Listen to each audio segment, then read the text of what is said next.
شروع اللہ کا نام لے کر جو بڑا مہربان نہایت رحم والا ہے۔ سچ مچ ہونے والی، وہ سچ مچ ہونے والی کیا ہے؟ اور تم کو کیا معلوم ہے کہ وہ سچ مچ ہونے والی کیا ہے؟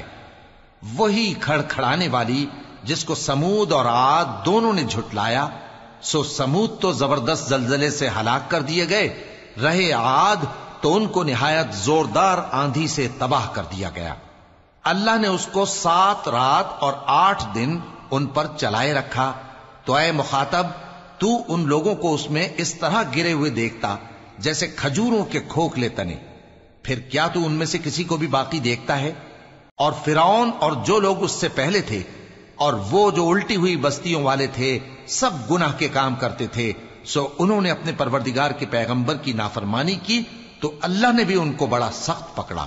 جب پانی طغیانی پر آیا تو ہم نے تم لوگوں کو کشتی میں سوار کر لیا تاکہ اس کو تمہارے لیے یادگار بنائیں اور یاد رکھنے والے کان اسے یاد رکھیں۔ پھر جب سور میں ایک بار پھونک مار دی جائے گی اور زمین اور پہاڑ دونوں اٹھا لیے جائیں گے، پھر ایک بار ہی توڑ پھوڑ کر برابر کر دیے جائیں گے، تو اس روز ہو پڑنے والی یعنی قیامت ہو پڑے گی، اور آسمان پھٹ جائے گا تو وہ اس دن کمزور ہوگا، اور فرشتے اس کے کناروں پر ہوں گے، اور تمہارے پروردگار کے عرش کو اس روز 8 فرشتے اپنے اوپر اٹھائے ہوں گے۔ اس روز تم لوگ سب پیش کیے جاؤ گے اس طرح کہ تمہاری کوئی پوشیدہ بات چھپی نہ رہے گی۔ اب جس کا اعمال نامہ اس کے داہنے ہاتھ میں دیا جائے گا وہ دوسروں سے کہے گا کہ لیجئے میرا نامہ اعمال پڑھیے، مجھے یقین تھا کہ مجھ کو میرا حساب کتاب ضرور ملے گا۔ پس وہ شخص من مانے عیش میں ہوگا، یعنی اونچے باغ میں جس کے میوے جھکے ہوئے ہوں گے۔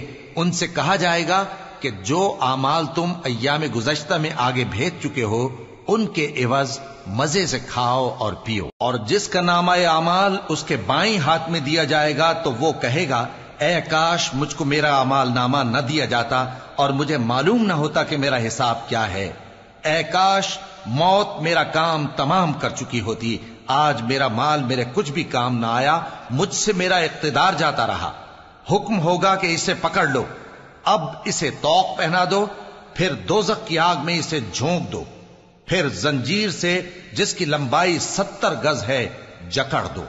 یہ نہ تو اللہ عظمت والے پر ایمان لاتا تھا اور نہ فقیر کے کھانا کھلانے کی ترغیب دیتا تھا، سو آج اس کا بھی یہاں کوئی دوست نہیں اور نہ اس کے لیے کوئی کھانا ہے سوائے زخموں کے دھون کے، جس کو گناہگاروں کے سوا کوئی نہیں کھائے گا۔ سو میں ان چیزوں کی قسم کھاتا ہوں جو تم کو نظر آتی ہیں اور ان کی جو تمہیں نظر نہیں آتی، کہ یہ قرآن ایک معزز فرشتے کا پہنچایا ہوا کلام ہے اور یہ کسی شاعر کا کلام نہیں، مگر تم لوگ بہت ہی کم ایمان لاتے ہو، اور نہ کسی کاہن کا قول ہے لیکن تم لوگ بہت ہی کم غور و فکر کرتے ہو۔